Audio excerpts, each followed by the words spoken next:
தந்தை மகன் தூயாவியாரின் பேராலே ஆமேன். ஆன்ம வழிகாட்டி மே மாதம் 7ஆம் தேதி வியாழக்கிழமை. அற்புத குழந்தை இயேசுவிடத்தில் நம்மை ஒப்புக்கொடுத்து மன்றாடுவோம். இனிய குழந்தை இயேசுவே, உமது குழந்தை பருவத்தின் பேருண்மைகளை வியந்து உம்மை ஆராதிக்கிறேன், உம்மை அன்பு செய்கிறேன், உம்மை மகிமைப்படுத்துகிறேன். என் மீது கொண்ட அன்பால் எனக்காக நீர் ஒரு சிறு குழந்தையாக பிறந்தீர். எனவே உமக்கு நன்றி கூறுகிறேன். அந்த அன்புக்கு பதில் அன்பாக என்னை முழுவதும் உமக்கு கையளித்து காணிக்கையாக்குகிறேன். இப்பொழுதும் என் வாழ்நாள் முழுவதும் திருக்குழந்தை பருவத்தின் புண்ணியங்களை எனக்கு அளிக்குமாறு உம்மை இறைஞ்சி கேட்கிறேன். அன்புள்ள இயேசுவே, உமது தாழ்ச்சியையும் பிறப்பையும் கீழ்ப்படிதலையும் எளிமையும் எங்களுக்கு தந்தருளும். உம்மை அன்பு செய்யவும் உம்மை பின்பற்றி நடக்கவும் வானகத்தில் உமது தெய்வீகத்தை கண்டுகளிக்கவும் உமது அருள் எங்களுக்கு துணை நிற்பதாக. ஆமேன். யோவான் நற்செய்தி 15ஆம் அதிகாரம் 9வது இறைவார்த்தை. என் தந்தை என் மீது அன்பு கொண்டுள்ளது போல நானும் உங்கள் மீது அன்பு கொண்டுள்ளேன். என் அன்பில் நிலைத்திருங்கள். இது கிறிஸ்து வழங்கும் வாழ்வு தரும் நற்செய்தி. கிறிஸ்துவே உமக்கு புகழ். சிந்தனை: பரிபூரண அன்பிற்கு எல்லைகளே இல்லை. அதை அனுபவிப்பது விவரிக்க முடியாத ஆனந்தத்தின் ஊற்றாக இருக்கும். இப்போது உங்களை நேசிப்பவர் சர்வ வல்லமையும் சர்வ ஞானமும் உடையவர் என்று மேலும் கற்பனை செய்து பாருங்கள். அவர் அனைவராலும் நேசிக்கப்படுபவராக இருக்கும்போது அத்தகைய உறவு உங்கள் வாழ்வில் செய்யக்கூடியவற்றிற்கு எல்லையே இல்லை. நிச்சயமாக அத்தகைய அன்பை நாம் கற்பனை செய்து மட்டும் பார்க்க தேவையில்லை. அந்த அன்பை நாம் கடவுளிடமிருந்து பெற்றுக்கொள்ள முடியும். இயேசுவின் வார்த்தைகள் மிகவும் ஆழமானவை, தனிப்பட்டவை மற்றும் அந்தரங்கமானவை. தந்தை என்னை நேசிப்பது போல நானும் உங்களை நேசிக்கிறேன். உங்கள் மீதான அவருடைய அன்பு நிபந்தனைக்குட்பட்டதோ வரையறுக்கப்பட்டதோ அல்லது சுயநலமானதோ அல்ல. அவர் உங்களிடம் நான் உன்னை நேசிக்கிறேன் என்று சொல்லும்போது தம்முடைய தெய்வீக ஆன்மாவின் முழு வல்லமையோடும் அதை உள்ளன்போடு உம்மிடத்தில் கூறுகிறார். இயேசு நம்மீதுள்ள தமது அன்பை ஆழமாக விவரிக்கிறார். தந்தை என்னை நேசிப்பது போல. தந்தை தன் மகன் மீது கொண்டுள்ள அன்பு மிகவும் ஆழமானது, பரிபூர்ணமானது மற்றும் அனைத்தையும் ஆட்கொள்ளக்கூடியது. பரலோகத்தில் இருந்தாலும் கூட நம்மால் அதை முழுமையாக புரிந்து கொள்ள முடியாது. நித்திய காலமெல்லாம் இந்த பகிரப்பட்ட அன்பை நாம் வியப்புடனும் பிரமிப்புடனும் உற்று நோக்குகிறோம். அதை பற்றி சிந்திப்பதில் ஒருபோதும் நாம் சோர்வடைய மாட்டோம். மேலும் தந்தைக்கும் மகனுக்கும் இடையிலான அன்பு மிகவும் வலிமையானது. அதை அவர்களுக்குள் அடக்கிவிட முடியாது. அவருடைய அன்பு அபரிவிதமாக பொங்கி வழிந்து நம்மீது பொழிந்து அதற்குள் பரிபூரண நிறைவை அனுபவிக்க நம்மை இன்று அழைப்பு விடுக்கிறது. இயேசுவின் அடுத்த வார்த்தைகள் ஒரு அழைப்பும் கட்டளையுமாகும். என் அன்பில் நிலைத்திருங்கள். நம்மீது கடவுளுக்கு இருக்கும் அன்பு வெறும் உணர்ச்சி அல்லது பாசமான அக்கறை விட மேலானது. அவருடைய அன்பு நம்மை தம்முடன் ஐக்கியத்திற்குள் ஈர்க்கும் ஒரு அன்பாகும், பண்பாகும், தம்மையே அளிக்கும் ஒரு கொடையாகும்.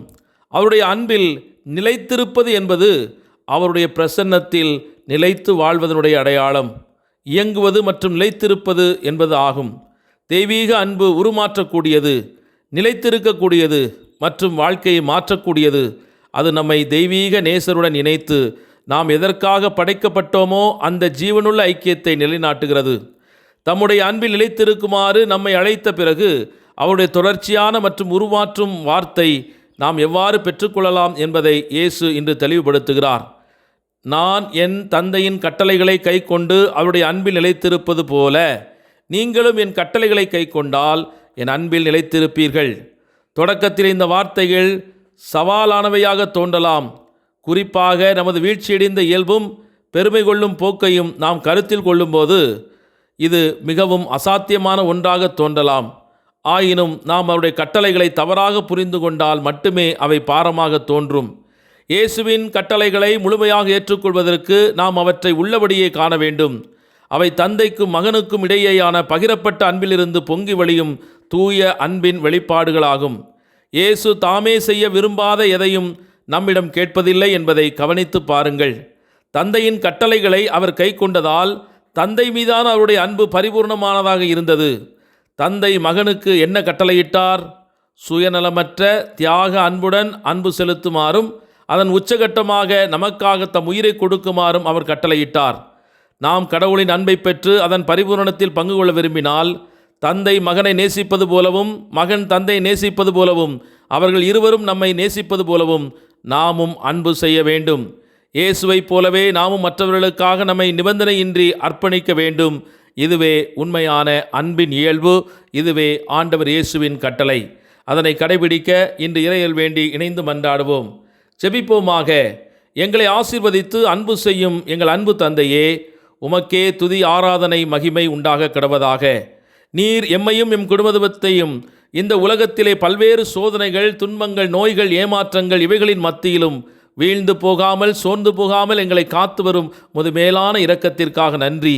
முது தூய இரத்தத்தை சிந்தி எங்களை பாதுகாத்து எல்லா வகையான பாவ பழக்க வழக்கங்களுக்கும் அடிமைத்தனங்களுக்கும் இருந்து விடுதலை தந்து இன்று சுதந்திரமாக வாழ்வதற்கான எல்லா வழிமுறைகளையும் கற்றுக் கொடுத்தவரே, உமக்கே ஆராதனையும் நன்றியும் என்றென்றும் உண்டாக கிடவதாக. ஆண்டவரை நான் எக்காலமும் போற்றுவேன், அவரின் உள்ளத்திலே நான் எப்போதும் வைத்திருப்பேன் என்று திருப்பாடல் ஆசிரியர் பாடுவதைப் போல உம்மை என்றென்றும் புகழ எமது இதயத்தில் உம்மை ஏற்றுக்கொள்ள எங்களுக்கு வரமருளும். உம்மை பிரிந்து எங்களால் ஒன்றும் செய்ய முடியாது என்பதை உணர்ந்து உம்மோடு இணைந்து ஒவ்வொரு காரியத்தையும் ஜெயம் கொள்ள எங்களுக்கு கற்றுத்தாரும். ஆண்டவரே, இந்த நாட்களிலே தனிமை உணர்வாலும் பயத்தின் ஆவியினாலும் சாவின் பிடியிலும் இருக்கிற முது பிள்ளைகளை இன்று விடுவித்தருளும். அவர்களுக்கு நீரே உடனிருந்து அவர்களை பலப்படுத்துகிறீர். முது வலக்கரம் அவர்களை வல்லமையாய் தாங்கி நடத்துகிறது என்பதை அவர்கள் உணர்ந்து கொள்ளும்படியாக அற்புதங்கள் நிகழட்டும். அவருடைய கரங்களை பிடித்து ஆறுதலாக அஞ்சாதே, கலங்காதே, திகையாதே என்று சொல்லி கொண்டிருப்பவர் நீர்தான் என்று அவர்கள் உணர்ந்து கொள்ளும்படியாக அற்புதங்கள் நடக்கட்டும், அதிசயங்கள் நடக்கட்டும். முது பிள்ளைகளுக்கான விடுதலை இன்று உறுதி செய்யப்படுவதாக. இயேசுவின் நாமத்தில் நாங்கள் கேட்கிற யாவற்றையும் பெற்றுக்கொள்கிறோம் என்ற உறுதியான நம்பிக்கையோடு இன்றைய நாளிலே எங்கள் குடும்பங்களில் இருக்கிற அத்துணை நோயாளர்களையும் வறுமை பிணியிலே மாட்டிக்கொண்டிருக்கிற ஒவ்வொரு பிள்ளைகளையும் முத கரங்களில் ஒப்புக் கொடுத்து மன்றாடுகிறோம். அவர்களை விடுவித்து ஆசீர்வதித்து உயர்த்த வேண்டும் என்று எங்கள் ஆண்டவராய கிறிஸ்து வழியாகவே மன்றாடுகிறோம். ஆமேன். எல்லாமல்ல இறைவன் தந்தை, மகன், தூய் ஆவியானவர் உங்கள் அனைவரையும் நிறைவாக ஆசீர்வதித்து புனிதப்படுத்தி வழிநடத்துவாராக. ஆமேன்.